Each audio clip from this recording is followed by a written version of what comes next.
state of affairs, if you will, really kind of motivated me, sparked me to just put all my thoughts on paper and just write up my thoughts, okay? And again, I don't get a vote, but I really appreciate y'all giving me a voice today. I really appreciate y'all being here and giving me the opportunity to speak, you know, and I don't want to be somebody who just wants to focus on the problems. I want to help create opportunities and solutions. And again, these are my thoughts, and if y'all can just give me a few minutes here, I'd like to express what I've written down. And the first thing is just the current state of affairs. You know, as a person who is truly on the front lines and witnesses the impact of decisions made and the consequences that people really don't see, it is just remarkably sad to see where we are right now in some of these areas in college football. And the big thing to me, there's three main big primary problems, and there's one primary cause. Three of the worst issues in our game right now are all happening for the same reason, and it's because our current calendar it's just stupid. I don't know how else to say it. It's just stupid. We have athletic directors that are firing coaches in the middle of the season because they feel pressed to get ahead of this calendar. We have players who are leaving their teams during the postseason. Some are literally missing playoff games and national championship games. Just this year, we had a young man at Miami that goes in the portal on the 2nd and signs with Indiana on the 5th. What planet am I living on? This is not what college football is all about. Players are leaving early because they're trying to get ahead of this calendar, because the calendar is forcing them to do this. They're being forced to make these early decisions. Coaches like Lane Kiffin, they're leaving teams amid playoff runs. And listen, right or wrong, whether you agree with it, don't agree with it personally, let's just take that off the table. Professionally, I understand. He's trying to get ahead of the calendar so that he can be successful at his next job. He didn't create the calendar. All three are major issues, and they're all a function of the same problem. So let's fix the problem, okay? So here's how I say fix the problem. This is my fix for the calendar. If you're thinking about fixing the calendar, I think for me, the first thing we must think about is what's best for the player? What's best for the player? What's best for the education of the player? What's best for these players to me is to stay in school and complete another semester of academics, which also gives them more time to make a good, informed decision. This has been the first year to me that I've had to be deeply invested and involved with the portal.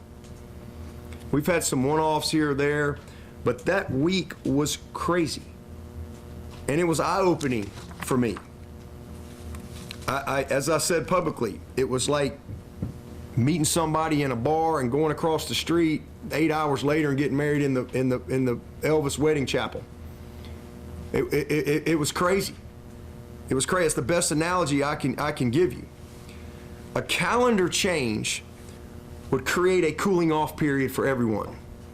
Watching these kids being forced to make a decision in 24 hours or less because of this calendar, it's been eye-opening to me, the impact that it has on them academically, with the amount of hours that they are losing and the amount of progress toward degrees that they are losing. You know, and a lot of coaches will say, well, I want to know my team by January. I don't want anybody there that's not on my team. And I get that. But that's what's best for the coaches. That's not what's best for the players. What I believe is best for the players, and also what I think is best for the coach and the team.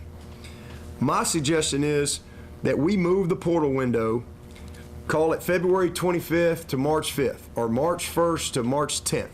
One of them. The 10-day window at that point of the calendar would fix a lot of problems. Number one, ADs will quit firing coaches mid-season, and they'll They can let them finish the season. If they want to make a change after the season, they can. And the new coach that's hired, he will take the job knowing that everybody that was on that team is still going to be there for another semester. The new coach is going to have time to sell his vision, articulate what his program's about, get to know his players during that cooling off period. And in turn, fewer players will be forced to leave.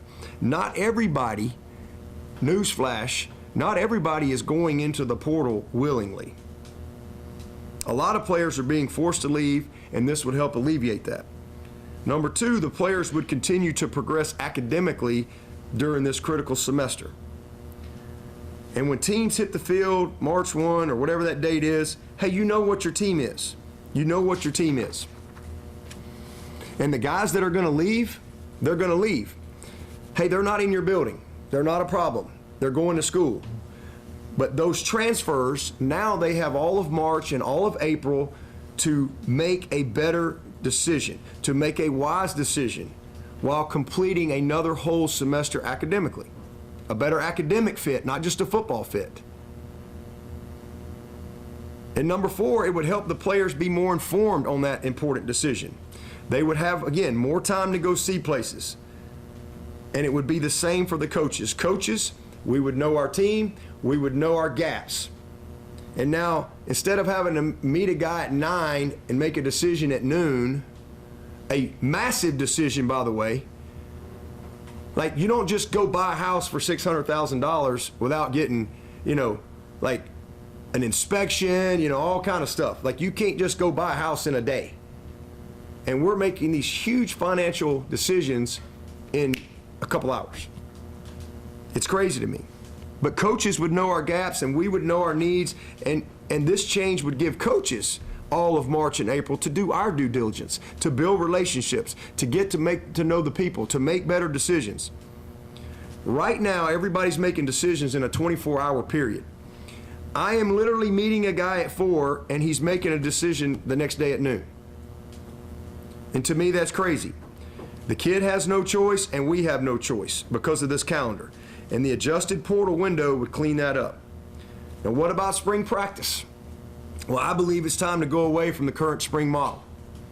Some schools are on quarters, some are on semesters, some teams have a lot of transfers, some have very few. My suggestion is you give everybody 18 days of OTAs and let the timing be up to the coach, to the institution. Maybe 5 of those 18 days could be in shells if you want.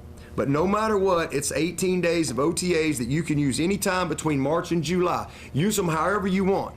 If you know that you're not going to get your star quarterback until May, or the majority of your incoming players until May, then you strategically save your days.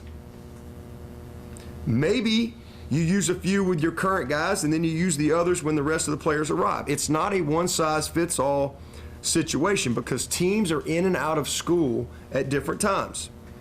But everybody could use those days as they see fit in a way that's best for their program and the needs of their teams and players. The Kiffin example and its effect on the postseason. With the adjusted calendar, a coach like Lane Kiffin, he can go win the national championship. And on January 21st, he can become the head coach at LSU. And he's going to be able to walk into a team meeting room with everybody still there.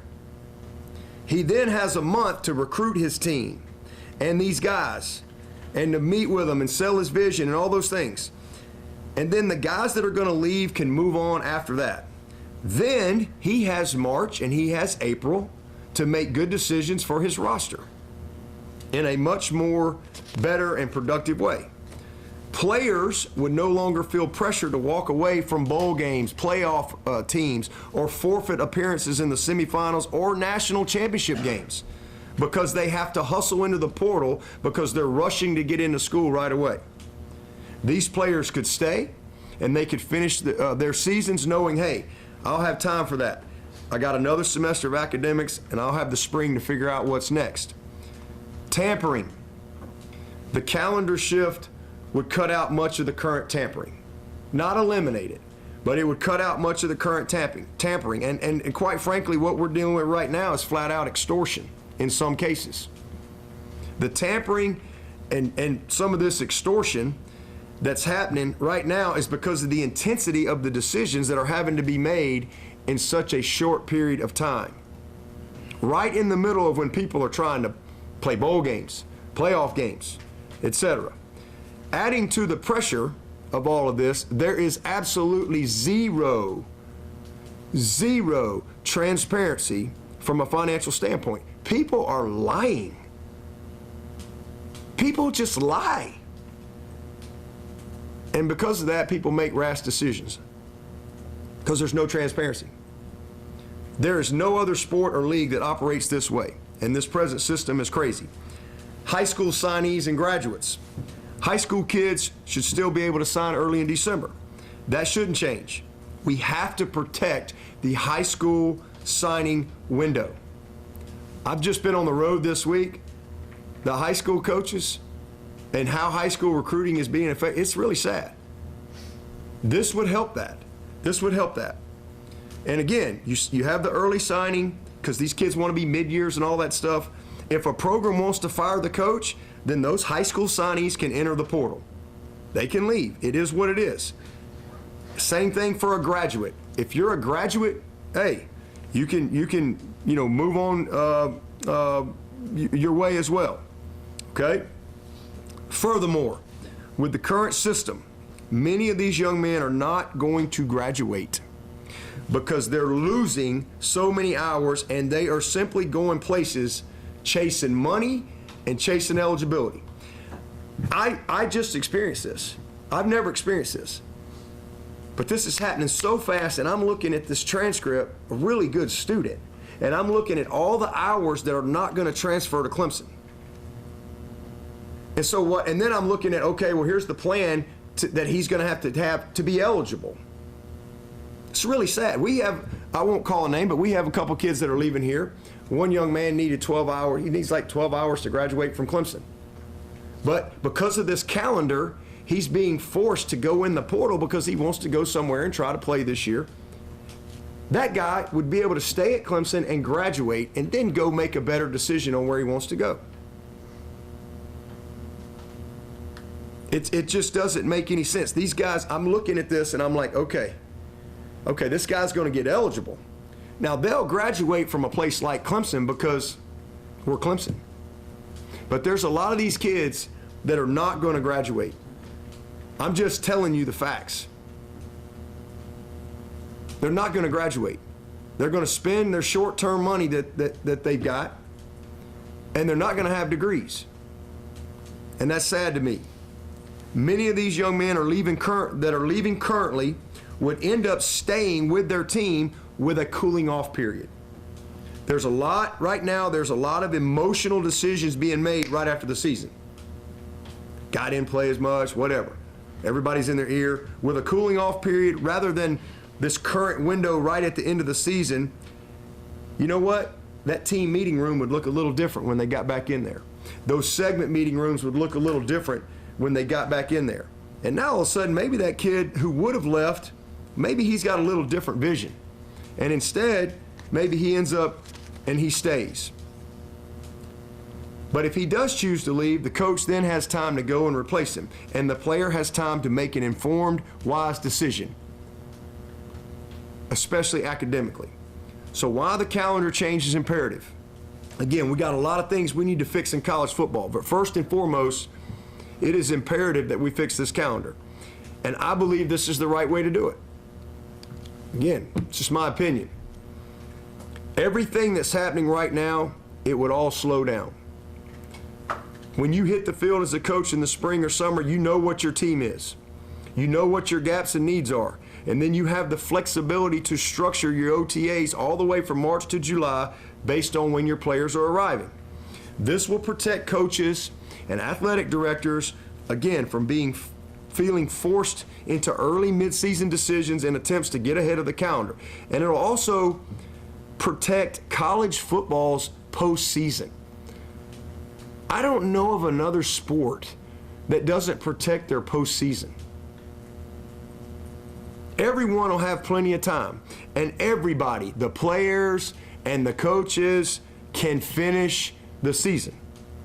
And then academically, again, it allows college football to live out its mission, and that is to use football as a means to equip young men with education. The players can continue their academic progress while planning their next move. And they can plan that move, again, with much more clarity, since they will be equipped with much more information from the perspectives of both football and academics. Now, these next two things I want to mention. I understand that you would have to have congressional help, that you would have to have some type of collective bargaining. I've always been against this idea of employees, but quite frankly, that might be the only way to protect the collegiate model, to have two sides have some type of agreement so that you can have some rules that can actually be enforced because everybody's agreed upon them.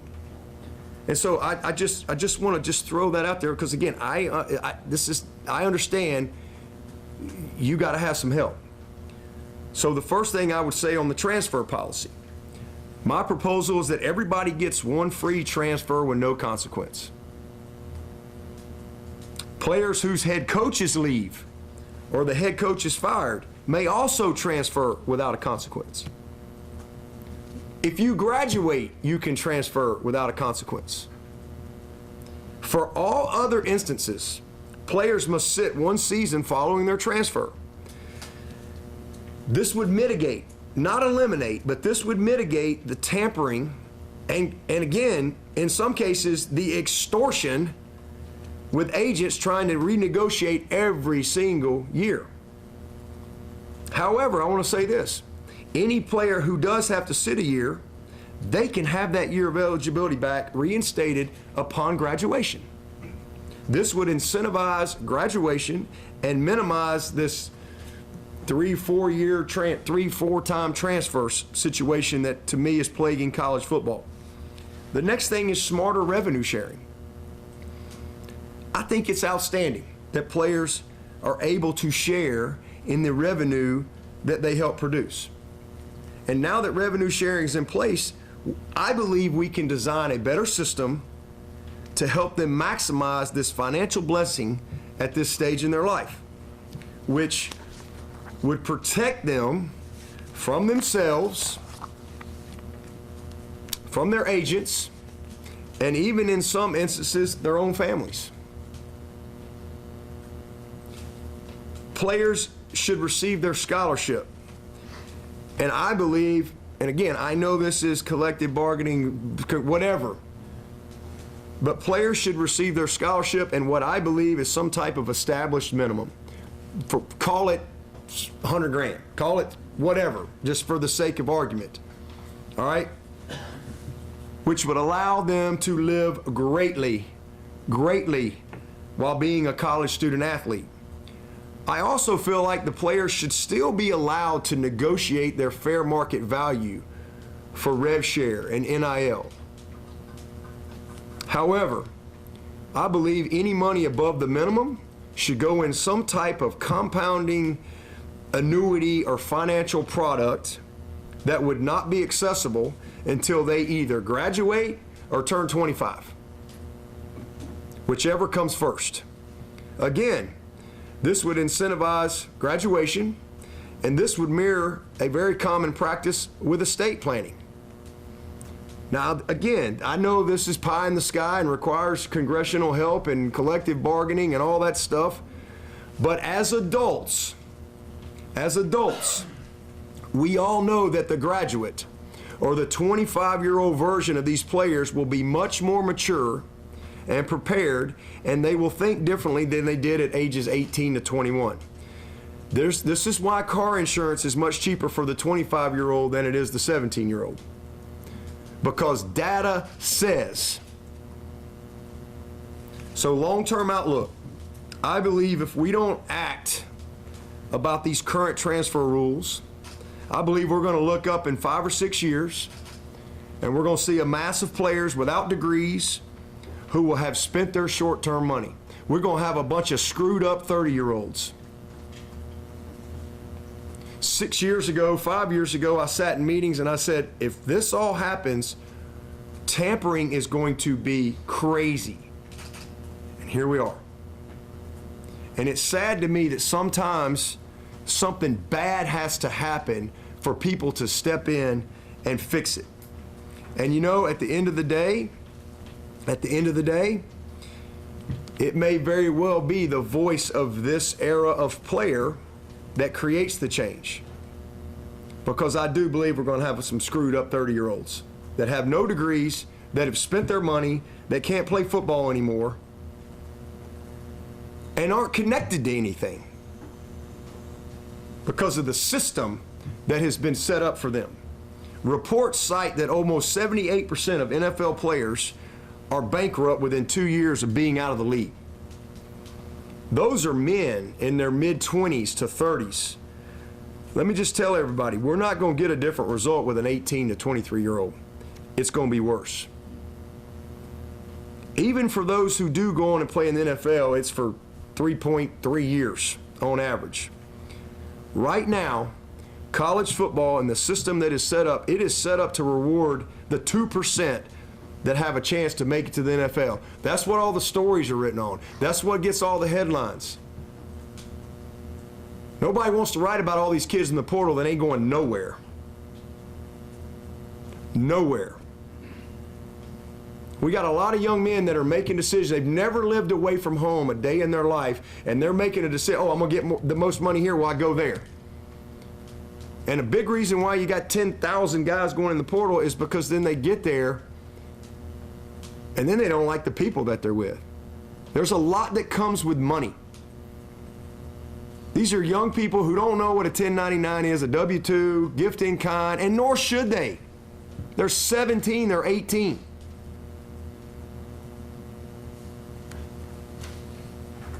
Right now, again, I believe college football is set up to reward the 2% that have a chance to make it to the NFL. As adults, we should know better and we should do better for the 98% of the college football players that will not play in the NFL.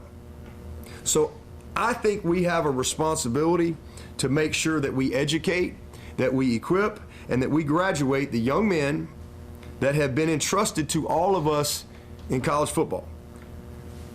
We should do what's right for the long-term version of these players and not what's best in the short term. There are very few kids, again, that are moving away from home for the first time who are prepared or mature enough to handle large amounts of money and all the pressures that come with it. It is sad to see so many young men wasting their money on things that they will regret when they get a little older and more mature. Again, as adults, we know better, and we should be better. We need to create a system that allows the student athlete to maximize their collegiate earning potential, their overall development, and their academic focus. And let me make this clear. I am very aware that my thoughts, my opinions, my proposal can and probably will be construed as the thoughts of a self-serving, high-earning coach. But I'm proposing this as a 56-year-old man who entered college football almost 38 years ago as a student athlete with nothing but Pell Grants, student loans, a great work ethic, and a dream. I've been a walk-on player and I've been a scholarship player. My dad and my mom married at 18 years of age. My dad was an appliance man. He fixed washers and dryers. He'd fix them up and sell them. My mom cut hair and worked in the mall. I am the first college graduate in my entire family. And I have experienced the impact of education and the opportunity that comes with education. I've been a graduate assistant coach. I've been an assistant coach. And I've been a head coach. Since 1993, I've been doing this. I've been an 18 to 23-year-old. I've raised 3 of my own. And I've been doing life with 18 to 23-year-olds since I started coaching in 1993. I propose this from the perspective of someone who has benefited from this great sport and someone who has dedicated his life to helping my players become great men through this game. I believe that without action, mental health issues are going to drastically rise as graduation rates decline. I have witnessed in the past few years alone these things, and I fear it's only going to get worse. We need some type of leadership. We need some type of bipartisan help, because these players, they need us to provide the right leadership and the right structure at this incredibly critical time in their lives. So I'm just telling y'all, this comes from my heart. These are my words. This comes from my heart. This comes from my experience. And this comes from my sincere concern that if we don't fix this system, so many young men are not going to graduate, and they're not going to get the proper development that we're here to provide. And I also want y'all to know, and most of y'all, well, ironically, hey, I'm not pessimistic. Y'all know I'm a half full guy. Always. I'm not pessimistic. I am incredibly optimistic that smart people who care can come together and not take stuff away, but create a more healthy and sustainable system for college football. And I want to say clearly, like, this ain't about me. Again, if I don't win another game, you know, my win-loss record is what it is. I've always said we run this program for what's best for the 30-year-old version of the player. And what matters more to me is not winning, but how we win. What matters the most to me is serving our players hard. What matters the most to me is equipping them of graduating them. That's what matters most to me. So this ain't about me. This is my 24th year at Clemson. This is my 18th year as the head coach. Two things I know about myself. I'm a survivor and I'm a winner. Those are two things I know about myself. I'm on my third AD. I'm about to have my third president. I've been through good and bad seasons. I've been in the BCS era. I've been in the Final Four era. I've been in this Final 12 era. I've been through COVID, NIL, portal, tampering, you name it. I've seen it all. I've done it all. This ain't about me.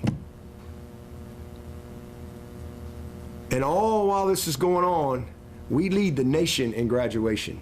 The last 3 years, and the craziest time in the history of college football, we lead the nation. And we're tops in the nation in retention. To me, this is about college football. It's about embracing positive change. But it's about creating a more sustainable future and a system with enforceable rules. And so I appreciate y'all giving me the opportunity to just express my thoughts. And, you know, that's just from my heart. And having enforceable rules. And again, let me say, I'm not trying to get anybody fired. But like, when is enough enough? If we have rules, and tampering is a rule, then there should be a consequence for that. And shame on the adults. If we're not gonna hold each other accountable to something as just blatant as this, then we have bigger issues. And again, I don't have any personal vendettas, and I don't have any issue with Luke. This is a young man. You know, I don't want anybody to be here who want to be here. I want him to be able to do what he wants to do. But there has to be some rules, and there has to be some enforcement of the rules. There just has to be. And so hopefully, maybe this is a tipping point. Maybe this is something that can bring people together where, Maybe some other coaches will speak up. I know there's a lot of coaches who feel exactly like I feel, but they're afraid to speak because somebody, oh, God forbid, will criticize them. Somebody might say something bad about them. And to me, that's sad. We need leadership. We need leadership. And again, my hope in this whole thing with Ole Miss is that there's just ownership. There's leadership and there's ownership. You can either tell the truth or lie. And then whatever the consequences, let's move on. I don't want anybody to lose their job, but I do want some ownership. And I want some clarity from the NCAA that if this is a rule, can we enforce it? And so we'll see what happens with that and as we move forward. So again, I know that's a lot, but it's a lot in my head, and it was almost therapeutic to get it out of my head and to write it down. And maybe one thing comes from it, but I appreciate the opportunity to be able to just speak on it. And again, I don't get a vote. You know, the ADs and all the higher ups, so I have to deal with that. But the one thing I have is perspective, and I have a very clear view because I'm on the front lines and I see it. And so, man, I want to see the 98% of college football be served in a better way than the way we're serving them right now. Appreciate it. Any questions? Coach, I think we've run long, so we'll conclude. Yeah. We appreciate everybody's time today. Thank you all for being here. Thanks for your time. Please stay safe with the weather. Thank you. Thank you. Thanks.